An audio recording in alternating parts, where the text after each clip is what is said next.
Hello, this is Henry Harris, and welcome to the weekly Spark. This week's Spark is inspired by a conversation I had with the director of Guard Your Eyes. Guard Your Eyes is the leading Jewish program in the world that assists people in finding freedom from internet addictions. And what struck me was that he shared that even with all the sophisticated and comprehensive resources on the site, one of the greatest benefits that people gain is simply from going to the site and seeing how common this challenge and this problem is. You know, from the forums and from the testimonials and the background, they just see that unfortunately there are a lot of folks dealing with this, dealing with the challenge of the internet. And what it does, he explained, is that it slows them down, and it helps them to humanize and to normalize the circumstance they're in. As opposed to feeling that they're dealing with the end of the world, they feel that they're dealing with a challenge, and it's human, and they can deal with it. And it reminds me of a story I like to call Adam and Chava's first night on planet Earth. We know that Adam and Chava were created on Erev Shabbos, on Friday afternoon, and they make their mistake on Friday afternoon, and then the sun sets, and darkness starts to descend as night falls.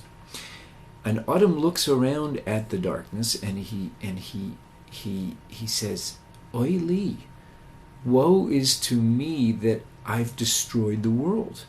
The world is literally ending."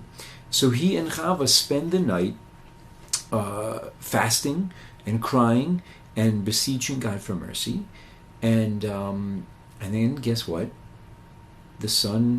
The morning comes and the sun rises, and Adam looks around and he realizes, wait a second, minhagu shel olam hi. This is the way of the world. The sun sets and darkness falls, and then it rises and light returns, and that's kind of normal. Now, aside from the insight that he had about the cosmology, I think on a deeper level, what he understood is that that's how human beings operate. That there is that it's part of the human experience to have a perception that is compromised and that can get dark. Which means to say that Adam understood that more than the darkness was an indication of the world ending, the darkness was an indication of his own normal, limited perception. His perception became compromised. He couldn't see that there was still a sun, but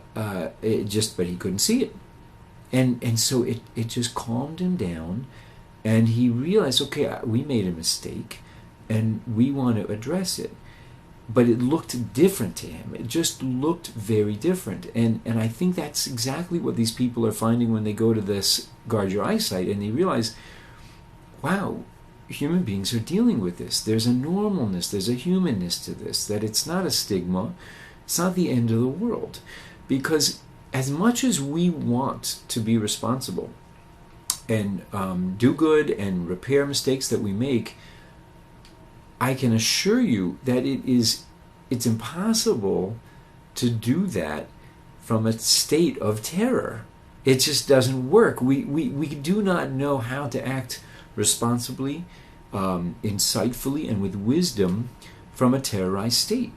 And minhagu shel olam is that human beings lose their bearings. We don't see what we don't see, so that our experience of terror is in fact more of a reflection of our limited perception than a nature of reality. And knowing that that is minhagu shel olam, that's human.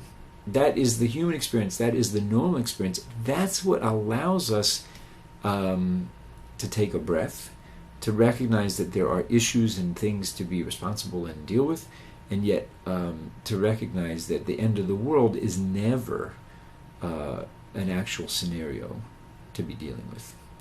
Good Shabbos.